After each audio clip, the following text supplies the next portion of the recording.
Welcome back, tech enthusiasts.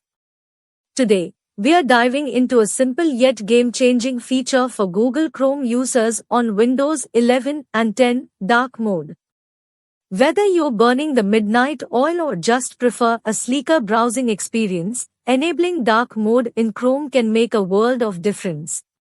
Stick around as we guide you through the process step by step. Let's get started. Open Google Chrome on your Windows 11 or Windows 10 device. Open a new tab.